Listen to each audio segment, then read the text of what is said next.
दुनिया भर के अलग अलग हिस्सों में अलग अलग तरह का तनाव फैला हुआ है और कई देश जहां जंग लड़ रहे हैं तो कई जगह जंग के हालात हैं। अब नया तनाव सीरिया बनाम ईरान है।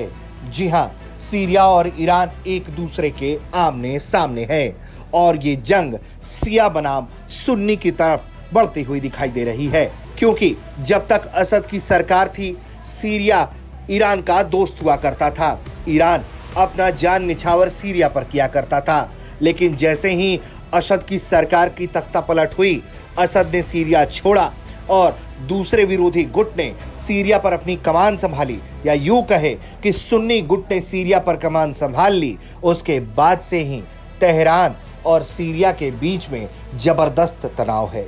सबसे पहले आपको बताते हैं कि यह तनाव क्यों है।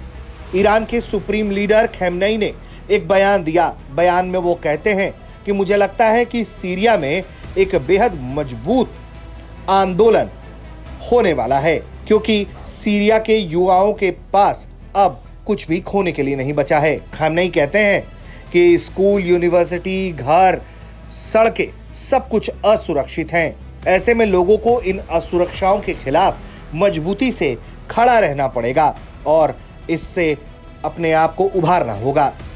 ईरान के सुप्रीम लीडर के इसी बयान से मौजूदा सीरिया में शासन करने वाला गुट अब नाराज है। सीरिया की नई अंतरिम सरकार ईरान के सुप्रीम लीडर के इस बयान को बहुत गंभीरता से ले रही है। उसने खमेनी के बयान की निंदा की है और उसने साफ तौर पर यह भी कहा है कि ईरान को अपनी हरकतों से बाज आना चाहिए और सीरिया के अंदर उथल पुथल पैदा करने की तमाम कोशिशों को रोक देना चाहिए। इसके पीछे का सीधा गणित यह है कि ईरान में शियाओं की हुकूमत है और इस वक्त सीरिया के अंदर एक शिया नेता की तख्तापलट करके सुन्नी गुट ने सरकार की कमान संभाल ली है।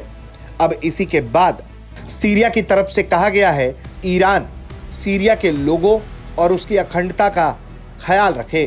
सीरिया का कहना है कि हम ईरान को चेतावनी देते हैं कि वो हमारे मुल्क में उथल पुथल करना बंद करे।